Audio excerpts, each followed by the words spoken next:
Good evening, I'm Dave Morris with News OK. And tonight I stand outside the Skirvin Hotel in downtown Oklahoma City. It's the subject of a new book written by Steve Lackmeyer and Jack Money. The Honorable Robert Henry calls the Skirvin Hotel Oklahoma City's magic mirror because it reflects virtually the entire history of Oklahoma City. Our title actually is just one word, it's Skirvin. And to anybody who grew up in Oklahoma City, they have no problem, recognizing what that word is and what it denotes and, what it means today, which is, a really nice upscale place to stay in Oklahoma City, and it's a place to take your friends from out of town if you just, really want to impress them. Lackmeyer and Money include many historical photos in the book, including an advertisement from the Oklahoman in 1911, boasting that the Skirvin is absolutely fireproof and has individual private baths. Oklahoma City has, obviously had a grand romance with the operation ever since it started way back when, in 1911. And it's been a big hit with everybody in Oklahoma City ever since. The Skirvin is actually 13 stories tall. It's 14 if you count the basement. It was, in fact, supposed to be a 6-story building, according to the original plans. Throughout the decades, many owners have desired to make the Skirvin a skyscraper, or at least nearby. Well, yeah, they want to build a skyscraper next to it. Even the last developer involved with this, John Weeman, I think he had some ambition to do that as well. I think the crash pretty much put an end to that. But yeah, that's been a dream throughout the years. W.B. Skirvin not only built a hotel, but also a tower.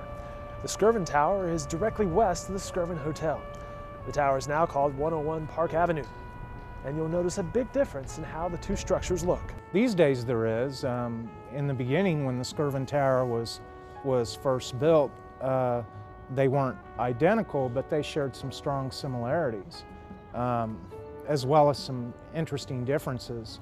The building was actually designed to be about twice the height that it ultimately ended up being, but because of turmoil going on both in Mr. Skirvin's life and turmoil going on in the economy, outside of Oklahoma City, those plans kind of got dashed. And just like you see, people involved with the hotel itself wanting to somehow do a skyscraper, subsequent owners of the Skirvin Tower had similar ambitions. There was a guy that picked it up from a local savings and loan association that wanted to take it up to its full originally designed height, but couldn't do it because the oil bust of the 80s happened.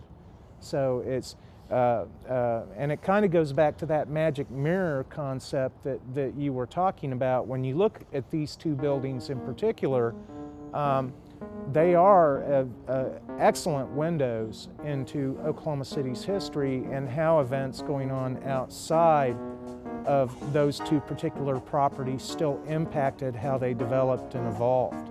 But the reflections in Oklahoma City's magic mirror have not always been beautiful. Liquor by the wink, battles with unions, and segregation played an important role in the city's and the Skirvin's history. I'd say one of the most difficult areas to have covered on this whole story was the Civil Rights era. It was not a place where you could enjoy the swimming pool, where you could eat in the Sooner Room, or where you could enjoy a special event in the Venetian Room if you were anything but white. And it was a painful time. And all too often, you see that era being portrayed as, forgive me, black and white. There's no gray area. Well, there's a lot of gray area. I think there are a lot of people affiliated with the Skirvin, both the owners and even the employees, black and white, who weren't sure what to do when Clara Looper and the children came to their front door. And it's easy for us to look back and say it was a cowardly move to lock that door. But after interviewing everybody, after looking at the record, it was clearly a very painful, turbulent era. It was the first hotel, I believe, that opened its doors finally to all races. And an interesting story One of the things we had difficulty tracking was Prentice Scott, very famous player with the Sooners. First black player, they'd really opened up the doors to integrating the team. And they had a tradition. Before every home game, they stayed at this hotel. Enjoyed the movie the night before, had a big steak and eggs breakfast that morning. And when Prentice Scott came with the team to stay here, the question was he allowed to stay here at all? And there was a lot of mythology. There were a lot of stories as to whether or not he had or hadn't. After doing research, after talking to people who were there, we've determined he stayed once. And there was so much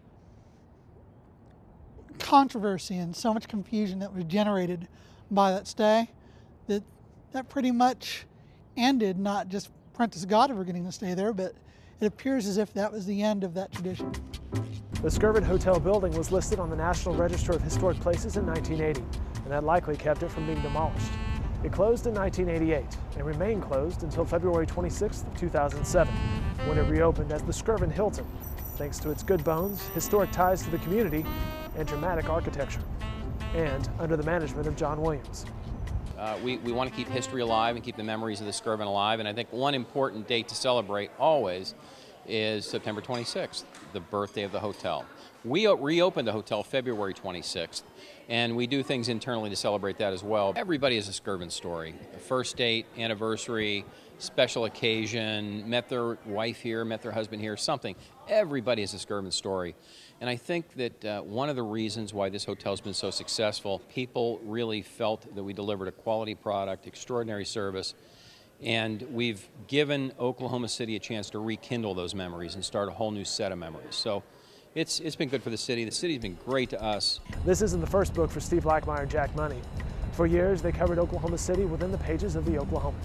And they wrote a previous book called OKC Second Time Around. So how much work goes into a book like this? A considerable amount. You know, we start with just the general idea of, well, okay, like in the case of the Skirvin, we've been asked to write about this. Well, the first thing we have to do is we have to go look for everything that's ever been written about the building, and we have to go looking for, you know, any images out there of the building from its past, and we just spend a considerable amount of time researching out all that information. That generally can take, you know, anywhere from 6 months to a year, depending on how much stuff you have to go through. Once you've assembled all that information, then you have to identify who are the key players in all that information, and are any of them still around? And in the case of the Skirvin and the Skirvin Tower, we found at least a half dozen people who had been, if not more, who had been intimately involved in its operation at some point or another in the history, who were still around. And some of them were a lot harder to find than others. So we found some just bam, you know, just like that. There were others that I mean, there was one guy that owned the hotel after Osman Sapta that we didn't find until about a year ago. Yes. And it took, you know, so by that point we were 2 years into the project, and it was critical that we find him. And Steve, to his credit, you know, really put forth the effort to track him down. Let me attach a couple of names to those people too. Jim Tolbert's Living History. He published our first book, OKC Second Time Around, and has seen enough of this city's history, witnessed it, that if he says you don't got it, you don't got it. And Carl Brune won Book Design of the Year for our first book. He's extremely talented, and he makes us look good. When you look at that book and your first impression, if your first impression is, wow, that's Carl Brune, not us. Yeah, that's all very true. So it can be a rather lengthy project. I'm really proud of our record on this particular book because it took us less than half the time to put this one together than it did our first one. So we're quite pleased with that. You can read more about Oklahoma City's headquarters hotel by picking up a copy of Skirvin by Steve Blackmeyer and Jack Money. You can find it at local bookstores, including Full Circle Bookstore in Oklahoma City. For News OK, I'm Dave Morris.